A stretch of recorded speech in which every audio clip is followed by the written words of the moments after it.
Après 3 mois de frappes dévastatrices, de combats acharnés sur le terrain, de déplacements continus et d'une aide humanitaire insuffisante, les habitants épuisés de Gaza aspirent à la fin de la guerre. Plus de 17 000 étrangers et binationaux, ainsi que des déplacés palestiniens, ont réussi à quitter Gaza via le poste frontière de Rafah, fuyant les bombardements israéliens sur la bande de Gaza. Chacun d'eux est arrivé en Égypte avec de nombreuses préoccupations. Parmi eux, Mona Zorb, âgée de 57 ans. C'est un génocide. Savez-vous ce qu'est un génocide? Le quartier dans lequel je vis a été bombardé avec des bombes très puissantes, avec des milliers d'explosifs. 5e immeubles ont été bombardés, dont la maison d'un journaliste qui habite à côté de chez nous. Ces immeubles ont été démolis et tous leurs habitants ont été tués. Mes enfants et moi nous sommes séparés et avons fui avant ces bombardements. Et nous ne nous sommes rencontrés qu'après la fin des bombardements. Mona décrit également les souffrances des habitants de la bande de Gaza et des personnes déplacées en raison du manque de nourriture et de médicaments et appelle la communauté internationale à œuvrer pour mettre fin à cette guerre.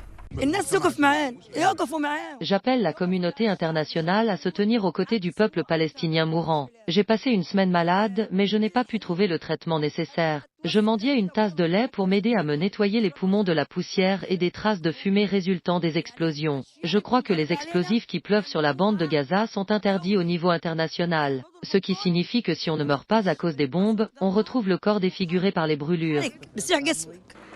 Alors que les autorités égyptiennes continuent de faciliter l'entrée des Palestiniens blessés en provenance de la bande de Gaza, le docteur Ahmed El Mansour, directeur de l'hôpital général d'El Arish, a confirmé que l'hôpital était pleinement préparé à accueillir les blessés palestiniens et effectuer des opérations chirurgicales, grâce à la présence d'une équipe médicale de haut niveau, en plus de soutenir l'hôpital d'El Arish avec un certain nombre d'autres médecins protocolaires provenant de 4 universités égyptiennes.